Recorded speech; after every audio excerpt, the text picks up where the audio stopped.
بسم اللہ الرحمن الرحیم۔ الحمدللہ۔ آج 9 رمضان المبارک، اتوار، جبکہ مئی کی 3 تاریخ ہے۔ اللہ رب العزت کی عالی شان مقدس لاریب کتاب قرآن شریف، جو اس کے پیارے حبیب علیہ السلام پر نازل ہونے والی آخری لا تبدیل الہامی کتاب ہے، اس کتاب مبین کا سبق پڑھنا نصیب ہو رہا ہے۔ الحمدللہ۔ بے شک یہ بہت بڑی سعادت ہے۔ اس سے پہلے سورہ البقرہ کے 6 رکوع کی کچھ آیتیں ہم نے پڑھی تھیں۔ اللہ تعالیٰ کی خاص توفیق سے انشاءاللہ اس سے آگے پڑھنے کی کوشش کرتے ہیں۔ اعوذ باللہ من الشیطان الرجیم۔ میں پناہ مانگتا ہوں اللہ تبارک و تعالیٰ کی شیطان مردود کے شر سے۔ بسم اللہ الرحمن الرحیم۔ اللہ تعالیٰ کے بابرکت نام سے شروع کرتا ہوں جو بڑا مہربان نہایت رحم فرمانے والا ہے۔ کلام باری تعالیٰ اس طرح ہے، وَإِذْ وَاعَدْنَا مُوسَىٰ 40 لَيْلَةً، اور یاد کرو جب ہم نے وعدہ فرمایا موسیٰ علیہ السلام سے 40 رات کا۔ ثُمَّ اتَّخَذْتُمُ الْعِجْلَ مِن بَعْدِهِ وَأَنْتُمْ ظَالِمُونَ، پھر بنا لیا تم نے بچھڑے کو معبود ان کے بعد اور تم سخت ظالم تھے۔ سامعین کرام، یہ اس وقت کی بات ہے جب اللہ کے پیارے پیغمبر سیدنا موسیٰ کلیم اللہ علیہ السلام کو اللہ تعالیٰ نے ایک خاص مرتبہ عطا فرمایا، جس کو ایک طرح سے حضرت کلیم اللہ علیہ السلام کا معراج کہتے ہیں۔ معراج کا معنی عروج و بلندی کے ہیں۔ ہر نبی کو اللہ تعالیٰ نے جیسے جیسے ان کا رتبہ اور شان ان کو معراج بخشی۔ موسیٰ علیہ السلام کو یہ موقع عطا کرنا، اس کی بے شمار تفسیری لائنیں نکلتی ہیں اور وہ چیزیں بیان کرنے سے تعلق رکھتی ہیں۔ ایک تو موسیٰ علیہ السلام کا تشریف لے جانا، یہ 1 ماہ 10 دن 40، تو آپ نے اپنی قوم کو تنہا نہیں چھوڑا، ان کی رہنمائی کے لیے حضرت ہارون علیہ السلام کی ڈیوٹی لگائی۔ وہ بھی اللہ تعالیٰ کے نبی اور موسیٰ علیہ السلام کے بھائی تھے۔ موسیٰ علیہ السلام کے تشریف لانے جب وہاں تشریف لے جانے کے بعد کے جو حالات، سامری سنار نے اپنی خباثت اور اپنی جیل سازی سے قوم کا دماغ خراب کرنے کی کوشش کی اور بہت سارے لوگ ساتھ ملا لیے، جس کا مختصر ذکر اس طرح ہے کہ چونکہ سنار آپ سمجھ رہے ہیں، ہماری تفسیر کی کتابوں میں اس بندے کا ذکر ہے، اس کے متعلق بہت کچھ لکھا ہے، لیکن ضروری نہیں، ہم سبق کے قریب قریب ہی رہنا چاہتے ہیں۔ ظاہر ہے جو لوگ دنیا کا مال کماتے ہیں یا بڑے عہدوں پہ پہنچتے ہیں، ان میں کوئی نہ کوئی اس قسم کا فن ہوتا ہے، جس طرح ان کے چکر میں آ جاتے ہیں، مال بہت زیادہ اکٹھا کیا یا وغیرہ وغیرہ۔ اس بندے کے پاس بھی سونے کی صورت میں کافی مال تھا۔ اس نے اپنا سونا لا کے کسی ایسی جگہ پہ لوگوں کو اکٹھا کر کے ڈھیر کر دیا اور اظہار کیا کہ مجھے اس سے کوئی رغبت نہیں۔ بڑی بات ہوتی ہے کوئی اتنا مال پھینک دے اور کہے کہ مجھے اس سے کوئی رغبت نہیں۔ لوگوں کو کہا تم بھی اپنا سونا لا کے، انہوں نے بھی اپنا سونا لا کے اسی ڈھیر پہ رکھ دیا۔ اس نے وہ سب کچھ اکٹھا کر کے اس کی کو ایک بچھڑے کی صورت بنایا اور لوگوں کو کہا کہ اصل میں یہ تمہارا رب۔ تفسیروں میں لکھا ہے کہ اس سے آوازیں بھی آتی تھی۔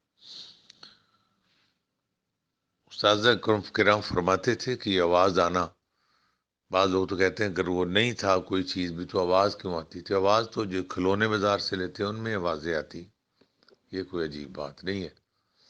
اور بڑا فنکار بندہ تھا، اللہ جانے کیا اس نے وہ چال چلی۔ ہر صورت لوگ اس کے چکر میں آ گئے، لوگوں نے بچھڑے کو معبود بنا لیا۔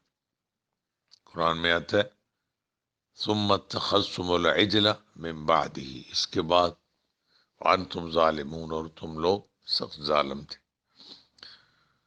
اس کا یہ چکر چل گیا، لوگ اس کے وسوسے میں آ گئے۔ قرآن شریف ہے بڑی مبارک اور مقدس کتاب ہے، اس کے ایک ایک حرف میں بہت ساری تشریحات ہیں اور بہت سارے ہدایت کے اسباق ہیں۔ ایک تو یہ چیز محسوس فرمائیے کہ ایک پورا وطن، ملک، ریاست اور کوئی ڈپارٹمنٹ، کوئی ادارہ چلتے چلتے ایک چھوٹے سے گھر تک آ جائیے، ان میں کسی سربراہ کا ہونا، کسی رہنما کا ہونا، کسی ذمہ دار کا ہونا، اس گھر، اس ڈپارٹمنٹ، اس ملک، اس ریاست کی بقا کی ضمانت کہ جو اس کو سنبھالے، جو اس کا دھیان رکھے، اچھائی پر شاباش دے، غلطی پر روکے۔ قرآن شریف نے اس کو بارہا بڑے خوبصورت لفظوں سے بیان کیا، امر بالمعروف نہی عن المنکر، اچھائی کے لیے کہے اور برائی سے منع کرے۔ حضور علیہ الصلوۃ والسلام کے فرامین میں بھی اس کے بہت سارے ایسے واقعات ملتے ہیں۔ قرآن پاک میں بھی اس کا بارہا مختلف انداز میں بیان ہے کہ تم میں سے ایک جماعت ہونی چاہیے کہ وَلْتَكُن مِّنكُمْ أُمَّةٌ يَدْعُونَ إِلَى الْخَيْرِ، جو خیر کا سبق دے اور برائی سے منع کرے۔ اس کو کہتے ہیں ہدایت۔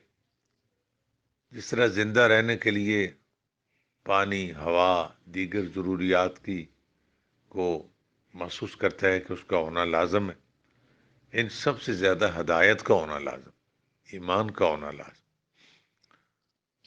حضرت کلیم اللہ علیہ والسلام نے یہ 40 ایک ماہ 10 دن میں کیا ہو چلا تھا ہمارے خیال کے مطابق؟ ہم جیسے لوگ اکثر نہیں، آپ نے دیکھا کہ میاں بیوی چاہے اولاد بعد میں خراب ہو، آج کل تو خرابی کے اور بھی بہت سارے خطرناک راہیں نکل آئی ہیں، جو سوشل میڈیا، یہ نیٹ، اللہ تعالی ہماری نسلوں کو اس سے محفوظ رکھے، تو چھوڑ کے ان کو بغیر کسی وجہ کے، اور بس یہ کہ بیگم نے کہہ دیا کہ ہم کٹھے جائیں گے، یا شوہر نے اڑی کی، ضد کی کہ میں نے ساتھ ہی لے کے جانا۔ میں اس پر کوئی فتویٰ نہیں دینے لگا، لیکن میں یہ کہنے لگا ہوں کہ آپ ذرا غور فرمائیں۔ قرآن کا ایک واقعہ آپ کے سامنے کہ موسیٰ علیہ السلام اپنی قوم کو چھوڑ کے 40 راتوں کے لیے اللہ تعالیٰ کے حکم عالی شان کے مطابق کوہ طور پر تشریف لے جاتے۔ اس کے کس کس پہلو کو میں بیان کروں؟ کوہ طور پر تشریف لے جانا اور وہاں ابر کا ان پر سایہ کرنا، تمام زندہ چیزوں کو 20-22 میل تک دور فرما دینا، اللہ رب العالمین سے شرف ہم کلامی کا اعزاز نصیب ہونا، اور پھر اللہ تعالیٰ کی عالی شان بارگاہ میں سے جب یہ کلام کا سلسلہ جاری تھا تو قرآن شریف میں اللہ فرماتے کلیم اللہ علیہ السلام نے عشق الہی کا ایک درجہ نصیب ہوا، اللہ کے کرم کا آسرا لیتے ہوئے عرض کیا رب ارنی، خدایا مجھے اپنی زیارت کرا دے۔ جواب آیا لن ترانی، میرا کلیم تو ہرگز نہیں مجھے دیکھ سکتا۔ آپ ان لفظوں پر ذرا غور فرمائیے۔ عربی میں نفی کے لیے، انکار کے لیے اکثر جو کلمات استعمال ہوتے ہیں وہ لا ہے یا لیسا ہے۔ ما جو ہے یہ مشروط ہے، کلمے کے درمیان الا آئے تو ما نفی کا، نہ کا، انکار کا معنی دیتا ہے، وگرنہ ما جو کا معنی دیتا ہے۔ جس طرح سورہ البقرہ کی پہلی، دوسری، تیسری آیت میں ہے نا، والذین یؤمنون بما انزل الیک وما انزل من قبلک، یہاں ماں نے جو کا معنی دیا، وہ جو آپ پر نازل ہوا اور جو آپ سے پہلے۔ اور جب کلمے کے درمیان الا آ جائے، جس طرح آیت پاک ہے وما ارسلناک الا کافۃ للناس وما ارسلناک الا رحمۃ للعالمین، یہاں دن میں مطلب آگے کلمے کے درمیان الا آ گیا تو یہ ما نافیہ ہوگی، نفی کا معنی دے رہی۔ تو لا اور لیسا ہمیشہ نفی کا معنی دیتے۔ عرض کی تھی کلیم اللہ علیہ السلام نے کہ مولا میں تیری زیارت چاہتا ہوں، یہ بھی فرمان کافی تھا کہ نہیں ہو سکتی، بلکہ قرآن کے لفظ ہیں لن ترانی، تو مجھے ہرگز نہیں دیکھ سکتا۔ غور فرمائی، اے خدایا کیا تجھے کوئی نہیں دیکھ سکتا؟ اللہ اکبر۔ آگے چل کے تھوڑا سا عرض کرتا ہوں۔ اللہ تعالیٰ نے کلیم اللہ علیہ السلام کے اصرار پر ارشاد فرمایا، اے کلیم اس پہاڑ پر اپنی نظر رکھے اور میں اپنی تجلیات، اپنے انوار میں سے، آپ سمجھتے ہیں انوار نور کی جمع ہے، کہ تجلیات کا ایک تھوڑا سا حصہ اس پہاڑ پر میں اتارتا ہوں۔ اگر اس تجلی کو دیکھنے میں کامیاب رہے تو پھر اس کے بعد اگلی بات، قرآن شریف کے لفظ سنیے، فلما تجلی ربہ للجبل، جب اللہ تعالیٰ کے انوار عالی شان کی ایک ادنا سی تجلی پہاڑ پر پڑی، جعلہ دکن وخر موسیٰ صعقا، پہاڑ جو ہے وہ چل گیا اور موسیٰ علیہ السلام بے ہوش ہو گئے۔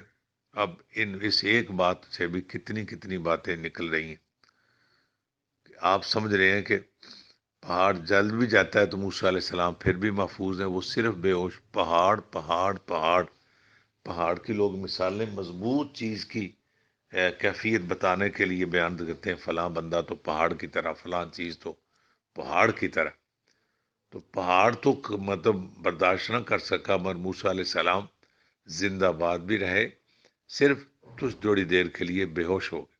خر موسیٰ صاعقہ، یہ پیغمبر کی شان اور عظمت دیکھیے۔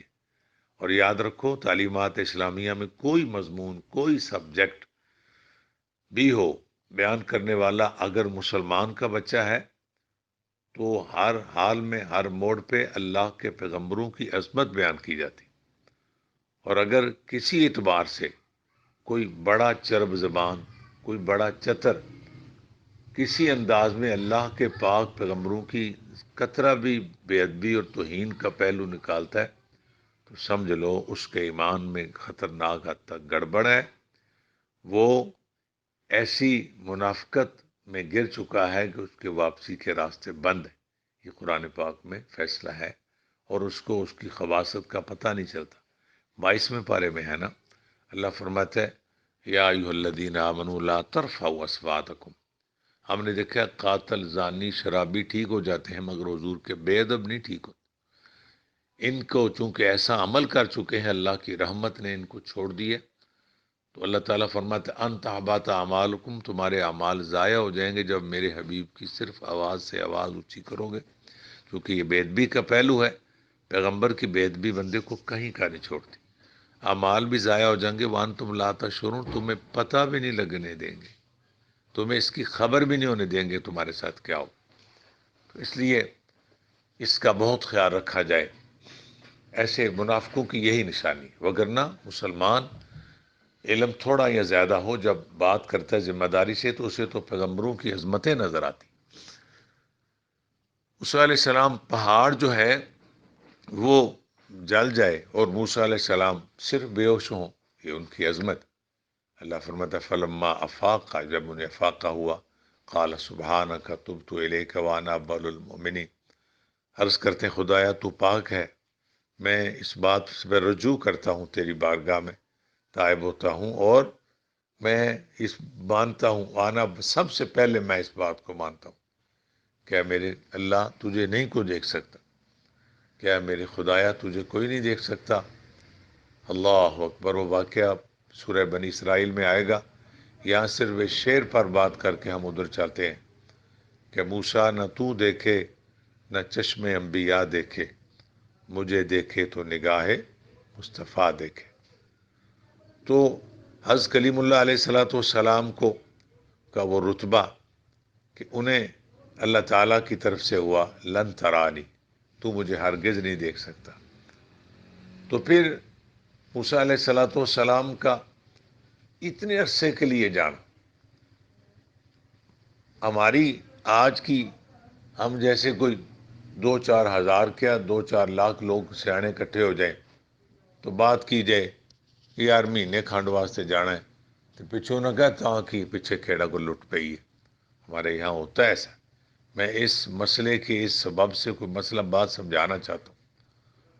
اور بعض دفعہ لوگ عمرے پر بھی چلے جاتے ہیں، میاں بیوی دونوں، اور عورت کہتی ہے میں تیرے بغیر نہیں کر سکتی، میاں بھی کوئی ایسے الفاظ کہتے ہیں، اور ظاہر کرتے ہیں کہ ہمیں محبت چونکہ بہت زیادہ ہے تو وہ ہضم نہیں ہو رہی، اس وجہ سے ہم کٹھے ہی جاتے ہیں۔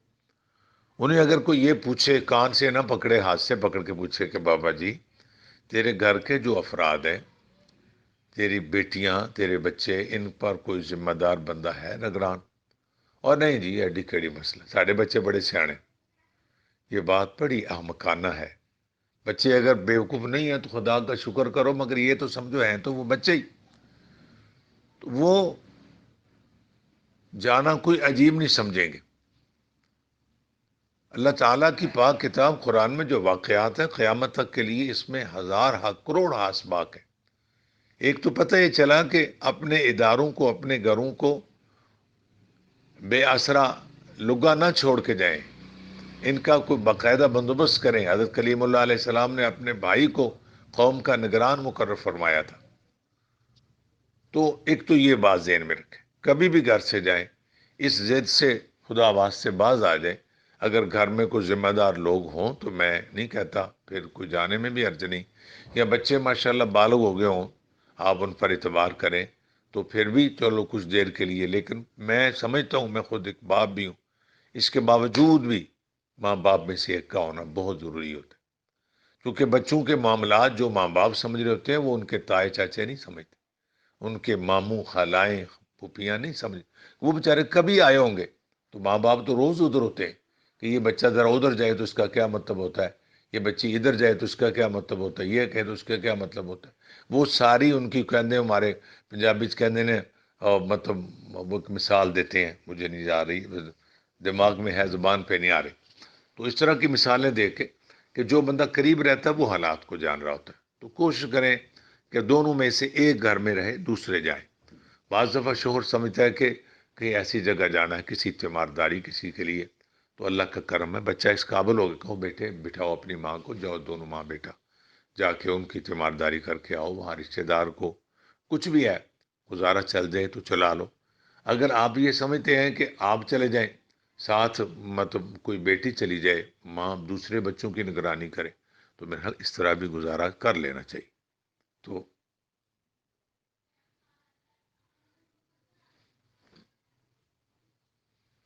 تو یہ بات پورے ذرا بڑی ایمانداری سے اس بات کو سمجھنا۔ ہم نے گھر برباد ہوتے دیکھے، اور میں اس پر کیا کہوں، میں نے ایسے غیر ذمہ دار لوگوں کو جانتا ہوں، کئی اس طرح کے واقعات ہو گزرے کہ گھر سے جا رہے اور اپنے کسی ماموں زاد، تایا زاد، چچا زاد، خالہ زاد، پھپھو زاد کو گھر میں چھوڑ کے چلے گئے ہیں۔ آپ کو نہیں پتا کہ آپ کی بچیاں گھر میں، بہنیں گھر میں، کوئی بھی حادثہ ہو سکتا ہے۔ بہت بڑی بات ہے، اگر میں نہ سمجھا سکا تو مجھے معاف کر دینا۔ اور کہتے یہ ہے کہ بس میاں نے کہا تو نے ساتھ ہی لے کے جانا، عورت نے کہا میں نے ساتھ ہی جانا۔ میں نے کہا مجبوری ہو تو پھر تو اور بات ہے، اگر گزارا چل جائے تو چلا لیا کرو۔ تو بہت سارے ایسے واقعات ہیں جو لوگ اس طرح غیر ذمہ داری کرتے ہیں۔ پیچھے واقعہ کھڑا ہے، موسیٰ علیہ السلام قوم کو تنہا نہیں چھوڑ کے جا رہے، اپنے بھائی ہارون علیہ السلام کو ان کا ذمہ دار بنا کے جا رہے۔ تو میں نے بات کو ایک گھر تک لے آیا ہوں، ایک 2-2.5 مرلے سے لے کر 10 کنال کا گھر ہو، جتنا بھی گھر گھر ہی ہوتا ہے۔ اور حال ہی میں کچھ ماہ پہلے یا سال پہلے ایک واقعہ گزرا ہے۔ قصور ہمارے پاکستان لاہور کا ایک شہر ہے، قصور بلکہ ڈسٹرکٹ ہے۔ بہت پیاری ننھی زینب، اللہ اس کو اپنی جنتوں کا وارث بنائے۔ اب واقعہ آپ کو یاد آ گیا، آپ میڈیا سے منسلک ہیں، بلکہ میڈیا ہی سے منسلک ہیں اور ایک ہے آج کل۔ تو وہ ننھی زینب کے نیک والدین، جن کی نیت پر شک نہیں کیا جاتا، مگر تربیت کی کمی، جہالت کا کے اثرات ضرور ہیں اس کے، یہ تو مانو نا سر جی۔ وہ دونوں میاں بیوی عمرے پہ گئے ہوئے تھے۔ اس ننھی زینب کو اس درندے نے یہ کہہ کر بلایا تھا کہ آؤ تیرے ماں باپ آئے ان کو ملاؤں۔ اس طرح کی بات پڑھی ہے میں نے اور خبروں میں سنی ہے بارہا۔ وہ اس نے اس بچی سے درندگی کی، پھر اس کو بے دردی سے قتل کر کے خود بھی واصل جہنم اور اس بچی کی زندگی برباد کی۔ عقل مندوں کے لیے تو اشارہ کافی ہے، اس طرح کے واقعات دوسروں کے لیے سبق بن جائے۔ لیکن ہماری عقل کہاں، ہم تو دوسرے دن ایسی بڑی باتوں کو بھول جاتے ہیں۔ اللہ اکبر۔ واقعہ جو ہو چکا لوگوں کے لیے سبق نہیں بنا۔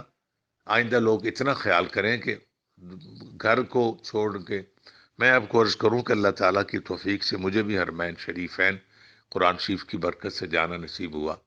اللہ نے ہمیں بھی بچے دیے، اور عورتیں بعض دفعہ اتنی سمجھدار نہیں بھی ہوتی۔ میرے بچوں کی ماں نے بھی کہا کہ میں نے آپ کے ساتھ جانا ہے۔ میں نے کہا نہیں، اس میں یہ کوئی مطلب بات ضد کرنے والی نہیں ہے کہ آپ نے میرے ہی ساتھ جانا ہے۔ بچے ابھی چھوٹے ہیں، ان کے پاس دونوں میں سے ایک کا ہونا لازم۔ اگر آپ جاتے ہیں تو میں رہ جاتا ہوں، میں پھر چلا جاؤں گا۔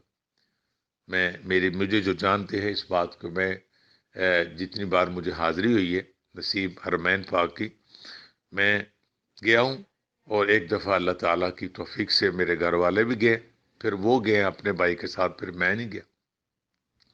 یعنی بچوں کے پاس ایک کا ہونا لازم، وگرنہ اس پیاری ننھی زینب جیسے واقعات رونما ہوتے رہیں گے۔ تو آپ کا ادارہ، آپ کا گھر، آپ کا وطن، کوئی بھی ہو، اس کو بے آسرا نہ چھوڑے، کوئی ذمہ دار وہ ہو وہاں۔ تو میں نے ذمہ داروں کی تشریح کرتے ہوئے کہا کہ عارضی طور پہ آ کے کوئی اس اسکول کا مطلب کہتے ہیں نگران استاد یا پرنسپل بن کے آتا ہے، تو وہ اسکول کی بہت ساری چیزیں جو وہ اس ادارے کی، اس گھر کی، وہ نہیں جانتا ہوتا۔ اور جتنے دن وہ جانتا ہے، اتنے دن وہ اس کا پرنسپل عمرہ کر کے واپس آ گیا ہوتا ہے۔ تو میں کسی وطن، کسی ملک، کسی ادارے کی بات کرتے ہوئے، میں گھر سے ہو کر تھوڑی سی خبر آپ تک پہنچائیے۔ بات وہی ہے جو سنا رہے ہیں کہ حضرت کلیم اللہ علیہ السلام تشریف لے گئے، ان کے بھائی ہارون علیہ السلام قوم کے رہنما بنے، اور قوم نے بعد میں بچھڑے کو معبود بنا لیا۔ اور ہارون علیہ السلام تو انہوں نے آ کے فرمایا موسیٰ علیہ السلام نے کہ یہ کیا ہوا، اور آگے چل کے آپ پڑھیں گے غصے سے ان پر پڑے۔ ظاہر ہے بھائی کا غصہ بھائی پر ہوتا ہے، یہ اپنوں کا دعویٰ ہوتا ہے، تکلیف تو ہوتی ہے۔ کوئی بندہ کہے جی مجھے محسوس نہیں ہوتا، محسوس تو ہوتا ہے، لیکن بندہ یہ سمجھے کہ ہر بندہ ہر کسی کو ناراض نہیں ہو سکتا، اس میں بھی اندر بہت بڑا دعویٰ، بہت بڑی محبتیں ہوتی ہیں۔ تو بھائی تھے، تو بھائی کو کہنے لگے کہ یہ کیا ہوا۔ ہمارے استاد فرماتے تھے موسیٰ ہارون علیہ السلام نائب تھے، تو نیابت جو ہوتی ہے اس کے اختیارات وہ اس درجے کے نہیں ہوتے جو اصل کے ہوتے ہیں۔ تو انہوں نے کہا کہ میں نے اس لیے نہیں ان کو کچھ کہا کہ آپ ناراض نہ ہو کہ سختی کیوں کی، وغیرہ وغیرہ۔ تو قبل اس کے میں اگلی بات عرض کروں، اس بات پہ خدا واسطے غور کیجئے گا، ہمارے بہت سارے گھروں میں کیا اس کی آپ کو، جو کہ میں اس کے نتیجے میں بہت سارے طوفانی واقعات سن چکا ہوں۔ باہر ہے، باہر سے کال کر رہا ہے، اس کے پاس کھڑے لوگ سن رہے ہیں، میں گھر نہیں آتے ہو، گھر بہن تہاڈی کلی ہے، باجی تہاڈی کلی ہے، پھپھو کلی، اس طرح کی باتیں بلند آواز سے آج کل کے کم علم لوگ استغفر اللہ کر رہے ہوتے ہیں۔ پتہ نہیں وہاں شادی میں کھڑے کون کون سن رہا ہوتا ہے۔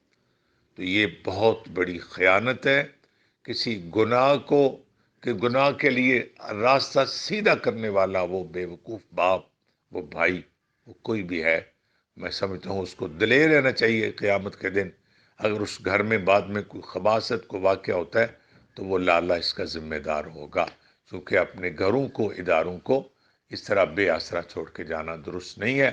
جس طرح کہ میں نے قصور کا اس ننھی زینب کا واقعہ سنایا کہ اس کے والدین بھی دونوں عمرے پہ گئے ہوئے تھے۔ تو حضرت ہارون علیہ السلام نے عرض کیا جناب میرے ماں جائے، میں نے احتیاط کیا مگر یہ لوگ باز نہیں آئے، میں نے سختی اس لیے نہیں کی، آپ سے ڈر لگا کہ آپ کہیں مجھے ناراض نہ ہو۔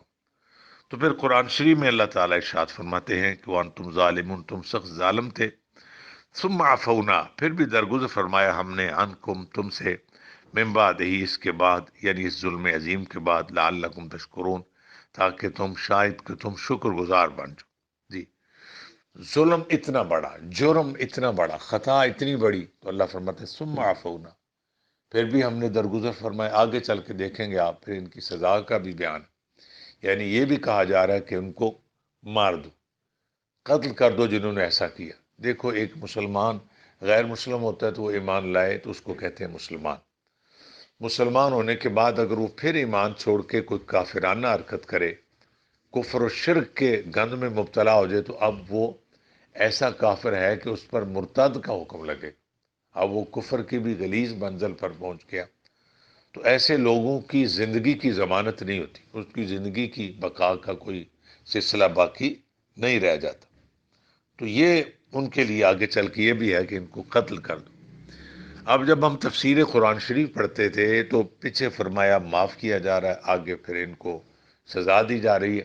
عام بندہ جو کہہ لیں میں اکیلے بیٹھ کے ترجمہ پڑھتا ہوں، ایسی بات میں نے یہ مذاق نہ کیا کرو۔ آپ چوتھی کلاس کا اردو، انگلش، حساب کی کتاب اکیلے بیٹھ کے آپ کی بچی نہیں پڑھ سکتی، اس کے لیے کسی ٹیوٹر، کسی استاد کا آسرا چاہیے ہے جی۔ ایک فرسٹ ایئر، سیکنڈ ایئر، کسی جماعت کا، کسی کلاس کی کوئی کتاب بغیر استاد کے نہیں پڑھی جاتی۔ زمانے والوں کیا قرآن شریف کی اتنی بے قدری ہے بغیر استاد کے پڑھ رہے ہو، بغیر استاد کے سمجھنے کے لیے تم کوشش کر رہے ہو۔ پھر آپ جیسے کام علم لوگ اس کا بڑا کہتے ہیں جی مجھے نہیں سمجھ آ رہی، پیچھے فرمایا کہ معاف کیا جا رہا ہے، آگے قتل کیا جا رہا ہے، کبھی معافی کبھی سزا، کہیں ان آیتوں میں تضاد ہے، یہ متضاد آیتیں، ہرگز نہیں، قرآن شریف میں تضاد نہیں پایا جاتا۔ میں نے عرض کیا نا اس کو ڈیپلی پڑھو، گہرائی میں جا کر۔ اساتذہ کرام ہمارے ارشاد فرماتے تھے قرآن کی آیتوں میں تضاد نہیں ہے، قرآن تو کی اکثر آیتیں گزشتہ سے پیوستہ ہوتی ہیں، مضامین ملتے جاتے ہیں، لیکن بعض چیزوں میں سمجھ نہیں آئے تو کسی علم کے ساتھ، علم والے کے ساتھ فرمایا کہ تم اگر فَاسْأَلُوا اہل الذکر، سوال کرو اس سے جو اہل علم ہے، جو جانتا ہے۔ حاجی ابھی ان کی بڑے حاجی صاحب ہیں، ان سے سوال کرو، بڑے پیر صاحب ہیں، بلائے فلاں صاحب، بھائی کوئی بھی ہوتا ہے اگر اس نے باقاعدہ دین نہیں سیکھا تو آپ اس سے کیا پوچھیں گے؟ بلکہ آپ مسئلہ ذمہ داری سے بتا دوں، جو بندہ باقاعدہ دین نہیں پڑھا اس کو تو مسئلے بتانے کی اجازت ہی نہیں ہے۔ یہاں بڑے بڑے پیر مسئلے بتاتے پھرتے ہیں، اور علماء کرام بیچارے بچوں کو سمجھاتے بھی ہیں کہ تمہیں حق نہیں ہے۔ جس طرح ایک نان کوالیفائڈ ڈاکٹر بننے والا کسی کو مشورہ دے تو قانوناً مجرم ہے، تو دین اسلام چونکہ ادھر چلتا ہے سارا کچھ۔ اللہ اکبر۔ تو عرض کر رہا تھا اس پر ذرا غور کیجیے، یعنی کوئی بھی گناہ ہو یا نیکی ہو، عمل کی دو ہی حالتیں ہیں نا، یا گناہ ہے یا نیکی ہے، یا اچھا ہے یا برا ہے۔ اس میں اس عمل کو کچھ لوگ ادا کرتے ہیں، جب وہ اجتماعی طور پہ وہ عمل کیا جائے اس میں سب کا لیول ایک نہیں ہوتا۔ کسی ملک کی آزادی کی تحریک چلے، پاکستان ہی لے لو، کیا سب کا کردار قائد اعظم محمد علی جناح جیسا تھا، یا علامہ اقبال جیسا تھا، یا خان لیاقت علی خان جیسا صاحب جیسا تھا، یا امیر ملت پیر جماعت علی شاہ رحمۃ اللہ علیہ جیسا تھا، یا پیر آف مانکی شریف جیسا تھا؟ یہ جو بڑے بڑے ہمارے اکابر گزرے ہیں، عام تحریک کے جو ورکرز کا مقام ان جیسا تو نہیں تھا نا۔ ان بڑوں کو جو تحریک چلاتے ہیں ان کو کہتے ہیں محرک، ان کو تحریک کے داعی کہتے ہیں، ان کا کردار بڑا ہوتا ہے، ان کو اسی لحاظ سے دیکھا جاتا ہے۔ لیکن اس کا مطلب یہ نہیں کہ پیچھے چلنے والا ایک سچا ورکر جو ان کی آواز پر لبیک کہتے ہوئے پاکستان زندہ باد کے لارے لگا رہا ہوتا تو اس کی قیمت کوئی نہیں نانا، اس کی بڑی قیمت ہے، لیکن اس کا لیول اور درجہ سمجھا جائے گا جو اس کا ہے۔ سمجھ آ رہی میری بات کی؟ یعنی کوئی بھی اجتماعی کام ہو، اچھا ہو تا یا برا ہو یہ تب، ان میں کرنے والے کے سب کا درجہ ایک نہیں ہوتا۔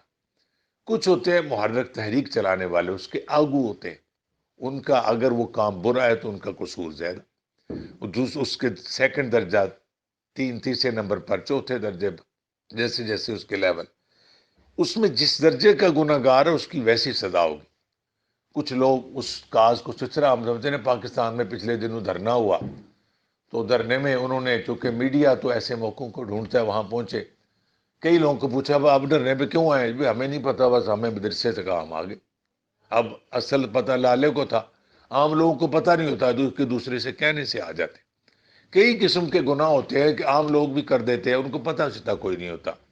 وہاں جگہ لڑائی ہوئی، سارے آگے، فلاں میں نے بھی جی پتھر مار دیے، کیوں مارا؟ مجھے نہیں پتا، اس نے مارا۔ بعض اس لیول کے گناہ گار ہوتے ہیں۔ علماء اس تفسیر فرماتے ہیں کہ یہ جو اس ظلم عظیم کے بعد کچھ کے لیے معافی کا راستہ بنایا جا رہا ہے، یہ اس درجے کے گناہ گار نہیں تھے۔ بچھڑے کی پوجا میں ان کے اس میں شامل ضرور تھے، لیکن ان کا لیول وہ نہیں تھا، یہ عام سے لوگ تھے۔ فرمایا ایسے لوگوں کو معاف کر دو، اور جو اس کے آگو ہیں، جو اس کے مطلب اس میں ان کا کردار ہے، ان لوگوں کو آگے لفظ آئے گا فَاقْتُلُوا أَنفُسَكُمْ، ان کو مار دیا جائے چونکہ وہ زندہ رہنے کے حقدار نہیں رہے۔ میں نے کوشش کی اس بڑی بات کو سمجھانے کے لیے، مجھے یقین ہے اگر آپ جناب کی توجہ ہے تو کچھ کلمات کی سمجھ آ چکی ہوگی۔ پھر وہی بات کہہ کے ہم پیچھے جاتے ہیں کہ یہ قرآن شریف ایک بحر بے کراں ہے۔ ہم تو اللہ اکبر کیا اپنی حیثیت بیان کرے، کچھ میں سے کچھ بھی نہیں۔ بڑے بڑے علم والے جنہوں نے سورہ الفاتحہ کی تفسیر میں سینکڑوں صفحات کی کتابیں لکھ دی، بعد میں کہا ہم پھر بھی اس کی حد نہیں پا سکے۔ اصل میں یہ ایسا خزانہ ہے، تو ہم تو ان کے قدموں کی خاک نہیں سمجھتے اپنے آپ کو، جو بڑے بزرگ دین اسلام کے داعی گزرے۔ بہر صورت اب ان لفظوں کو ترجمے کے بغیر پڑھ لیجیے۔ اعوذ باللہ من الشیطان الرجیم۔ اعوذ، حمزہ، عین گلے سے، اعوذ، اسے آرام سے کیجیے، اعوذ باللہ، پھر پڑھی، اعوذ باللہ من الشیطان الرجیم۔ اعوذ باللہ، الف اور عین میں فرق چاہیے، الف ذرا آگے سے اور عین گلے سے۔ اعوذ باللہ من الشیطان، تو یہ تانی تو ہے، تینی توئے، سمجھے؟ اردو میں آپ اس کو توئے کہتے تھے، عربی میں تو۔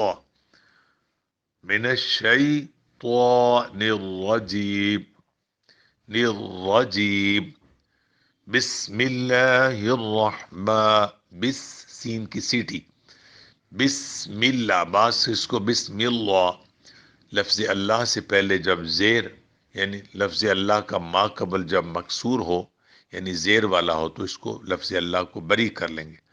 اعوذ باللہ اور پھر بسم اللہ الرحمن الرحمن الرحیم۔ وَإِذْ وَاعَدْنَا مُوسَىٰ 40 لَيْلَةً، موسیٰ، سین کھڑی زبر چھوٹی مد سا، موسیٰ 40 لیلۃ ثم التا، لیلہ سانس لینا ہو تو یہ گول تا ہا بن جاتی ہے، سانس نہ لیں چونکہ یہاں سانس لینے کا کوئی سبب نظر نہیں آ رہا، اگر سانس ٹوٹ جائے تو پھر پیچھے سے ملا کے پڑھنا ہوگا، یعنی آپ نے پڑھا 40 لیلہ، اب دیکھا کہ یہاں سانس لینے کا کوئی سبب، کوئی نشانی، کوئی ذریعہ نہیں تھا، تو کوئی مسئلہ نہیں، آپ پیچھے سے پڑھیں پھر موسیٰ 40 لیلۃ ثم اتخذتم العجل من بعدہ، من لفظ تھا، چھوٹا میم نظر آ رہا آپ کو، اب من کے بجائے کریں گے میم، من بعدی، یہ غنہ ہے، من بعدہ وانتم ظالمون، جہاں جہاں کہیں رکنے کی کوئی وجہ نہ ہو، کوئی اشارہ نہ ہو، کوئی نشانی نہ ہو، آپ کی سانس ٹوٹ گئی ہے تو رک جائیں، تو بعد میں پھر پیچھے سے ملا کے پڑھ لیں، یہی صحیح طریقہ ہے۔ ثم اتخذتم العجل من بعده وانتم ظالمون، نرمی سے ذرا، وانتم ظالمون، ثم عفونا، ثم اکثر عرض کرتا رہتا ہوں سا نرمی سے، اس اس، یعنی اگر سیٹی بنے تو وہ سا نہیں رہتی، یا وہ سین ہوگا، اگر باریک سیٹی ہو تو سین، اگر سیٹی باری ہو جائے گی تو اوس وہ سواد ہو جائے گی، یہ سا ہے۔ ثم عفونا عنکم من بعد ذالک، ثم، سمجھا رہی، بڑی نرمی سے، وہی بات میں نے پہلے آپ کو عرض کی تھی کہ جب آپ کسی چیز کو سیکھ رہے ہیں نا تو بظاہر آہستہ آہستہ چلتے ہیں، جب آپ سیکھ جائیں گے تو پھر تھوڑا سا تیز بھی پڑھنے کا آپ کو حق ہے، لیکن اب ہم قرآن شریف سیکھ رہے ہیں، اور یہ آپ کو بتا دوں، ایک بندہ 4 سپارے پڑھتا ہے روز کے، اور ایک بندہ صرف 4 رکوع پڑھتا ہے۔ اگر 4 رکوع والا احتیاط سے پڑھتا ہے تو اس کا ثواب 4 سپارے 10 سپارے پڑھنے والے سے بھی زیادہ ہے، کہ اس نے تھوڑا پڑھا مگر صحیح پڑھا، یہ یاد رکھ لینا۔ یہ مغالطہ ہماری بہنیں بیٹیاں اکثر اس پہ، ان کی نیتیں ماشاءاللہ نیک ہوتی ہیں کہ میں 2 سپارے پڑھوں گی، 6 سپارے پڑھوں گی، میں نے رمضان شریف میں 3 دفعہ قرآن شریف ختم کرنا، یہ وغیرہ، یہ اچھی نیتیں ہیں، ہم ان کی حوصلہ افزائی کرتے ہیں، لیکن صحیح بھی پڑھنا چاہیے نا جناب، دگڑ مگڑ نہیں چلتا، قرآن شریف ہے، کتاب اللہ ہے، اس پر بہت احتیاط کی ضرورت۔ آپ سیکھیں، کوشش فرمائیں، جب آپ کی زبان اس پر ماشاءاللہ اس کو محسوس کرنے لگ جائے، لفظ زبان پر آسانی سے آئیں، تو آپ اچھے ڈرائیور کی طرح اپنی گاڑی کو تیز بھی کر سکتے ہیں، لیکن ابھی ہم سیکھنے کی حالت میں ہیں۔ ثم عفونا عنکم من بعد ذلك لعلکم تشکرون، لعلکم، اس کا کل ایک ساتھی نے کہا تھا کہ اس کا لفظوں کا تھوڑا سا ہجے سکھائیں، جی میں جتنی مجھے سمجھ آیا میں سکھاتا ہوں۔ آخری آیت کو ہمارے آج ہجے بھی اپنے اپنے انداز میں ہو رہے ہیں، تو یعنی ہجے کر دیں گے، روان بعد میں کریں گے، یہ نہیں طریقہ، جوڑ کرنے کا طریقہ ہے کہ روان ساتھ ساتھ کرو، وگرنہ آپ یوں سمجھاؤ نا کسی ایسا بچہ ہے جس نے بالکل نہیں پہلے پڑھا، یعنی ہمیں تو پتہ نہیں یہ لفظ کیا ہے، یہ آپ کو پتہ ہے، ہم کہیں گے تھا پیش میم سم میم زبر ما عین زبر فا زبر فو نون زبر الف نا عین زبر نون ان کا پیش میم کم میم زین میم میم با زبر عین با دال زدی، کیا بنا ثم عفونا عنکم من بعد، آپ کو پتہ ہے اس لیے آپ نے پڑھ لیا، اگر ایک بچہ جس کو بالکل نہ پتا ہوتا تو یہ اس کو سکھانے کا طریقہ نہیں ہے، اس کو کیا ہے، سا پیش میم سم میم زبر ما، کیا بنا سما، کہیے سما، عین زبر آ فا زبر وفو، عفو، عفو، پیچھے سے پڑھیے ثم عفو، ساتھ ساتھ پڑھاتے جائیے، ثم عفو، ثم عفو، نون زبر الف نا، کیا بنا نا، ثم عفونا، ثم، دیکھ رہے ہیں؟ جوڑ کرتے جائیں، پیچھے سے لفظوں کو ملاتے جائیں، آگے عین زبر نون عن کا پیش میم کم، عن کم، میم زیر میم میم، با زبر عین با، عن کم میم با، عن بار بار پڑھائے، عن کم مم بعد زدی، کیا بنا عن کم مم بعدی، زال کھڑی زبر زال لم زر لی، ذالی کف زبر کا ذالک، یعنی جیسے آپ جوڑ کرتے جائیں پیچھے سے روان کرتے جائیں تاکہ وہ چیز بچے کو ازبر ہوتی جائے، یاد ہوتی جائے، لم زبر لا عین زبر لام علم زبر لا، کیا بنا لعل کا پیش میم کم، بعض کو لعلکم پڑھ دیتے ہیں، میں نے عرض کیا تھا زبر زیر پیش کبھی لمبا نہیں ہوتا، یہ حرکات جو ہیں ان کا حق کتنا ہی ہے، آ ای یو با بی بو تھا تھی تو تھا تی سو، الزبرا الزری الپیشو با زبر با بادر بی با پشبو، ان کے لمبا کرنے کے اسباب ہے، زبر والے حرف پر اوپر کھڑی زبریاں ساتھ الف آئے تو لمبا کریں، زیر والے کے ساتھ یا ساکن یا کھڑی زیر آئے نیچے تو لمبا کریں، پیش والے کے ساتھ واو ساکن یا الٹی پیش آئے تو لمبا کریں، بصورت دیگر زیر زبر پیش والا حرف لمبا نہیں ہوتا، میں نے کئی دوستوں سے سنا ہے، سناتے ہیں مجھے، تو لعلکم، یعنی اس طرح نا اپنے موج میں آ کے پنجابی میں قرآن شریف پڑھنا نہیں، قرآن اللہ کا کلام ہے، یہ عربی میں ہے، اس کو عربی لہجے میں ہم پڑھیں گے انشاءاللہ، کوشش تو کر سکتے ہیں نا جی، ثم عفونا عنكم من بعد ذلك لعلكم تشکرون. تشکرون. پڑھیے صدق اللہ العظیم وصدق رسولہ النبی الکریم. خدایا تیرا شکر ہے، مولا تیرا کرم ہے کہ صبح کی سہانی گھڑیوں میں قرآن شریف کا سبق پڑھنا نصیب ہوا. اس کتاب ذیشان کو سمجھنے کی آجزانہ کوشش کے ساتھ ساتھ اس کے مبارک الفاظ کی تصحیح کی بھی کوشش کرتے ہیں. اس کار خیر کو قبول فرماتے ہوئے اس کا ثواب رسول پاک علیہ الصلوۃ والسلام کے توسل سے کائنات کے ہر سچے مسلمان کو عطا فرما. انبیاء، صلحاء، شہداء کے درجے بلند ہوں اور گنہگار مسلمانوں کو معافی عطا فرما. بالخصوص ہمارے والدین و دیگر محسنین کی بخشش فرما. عزت و ایمان کی پاکیزہ حلال زندگی کے بعد ایمان کی موت اور وقت موت زبان پر کلمہ شریف لا الہ الا اللہ محمد الرسول اللہ جاری فرما. اس کلمہ عالی شان کی برکت سے موت کی سختی اور عذاب قبر سے بچا لینا اور بروز قیامت نبی علیہ الصلوۃ والسلام کی شفاعت نصیب فرما. حضور کی شفاعت کا حقدار بنا. مولا ہمارے دونوں جہان اچھے فرما. صلی اللہ علی النبی الامی وآلہ صلی اللہ علیہ وسلم صلاۃ و سلاما علیک یا رسول اللہ. جزاکم اللہ احسن الجزا. شکراً. ہمارے کئی دوستوں نے پوچھا ہے کہ ہم اس سبق کو آگے سینڈ کر سکتے ہیں. جناب یہ بہت بڑی نیکی ہے، اگر کوئی مشکل نہیں ہے تو ضرور سینڈ کریں ایسے دوستوں کو جو آپ کے لیے با اعتبار ہوں اور اس چیز کی قدر کرنے والے ہوں. ان کو یہ سمجھائیں کہ ویسے وہ اپنی گاڑی پہ چلتے پھرتے بھی سن سکتے ہیں، تو اس کا باقاعدہ باادب طریقہ یہ ہے کہ باوضو ہو کے بیٹھ جائیں، قرآن شریف سامنے رکھ لیں تو وہ جو ہے اس کو سنیں. اور میری مائیں بہنیں بیٹیاں پوچھتی ہیں کہ مخصوص ایام میں قرآن شریف ہاتھ لگائے بغیر زبانی پڑھ سکتے ہیں؟ کئی بار یہ مسئلہ عرض کیا ہے، قرآن شریف نہیں پڑھ سکتے. میری مائیں بہنیں بیٹیاں جنہوں نے نماز نہیں پڑھنی ہوتی، قرآن شریف پڑھ نہیں سکتے، زبانی بھی نہیں پڑھ سکتے، ہاتھ پہ تو لگا نہیں سکتے نا، لا یمسہ الا المطہرون. ہاں سن سکتے ہیں. تو ان ایام میں آپ کا شوق اللہ سلامت رکھے، آپ گھر کے کسی دوسرے فرد سے اسے کہیں آپ پڑھتے جائیں میں سن لوں. آپ سن سکتے ہیں، سننے کی اجازت ہے. آپ ہاتھ تو نہیں لگا سکتے، زبانی بھی قرآن شریف نہیں پڑھ سکتے، البتہ سننے کی اجازت موجود ہے. اللہ خیر و برکت فرمائے. جزاکم اللہ. السلام علیکم.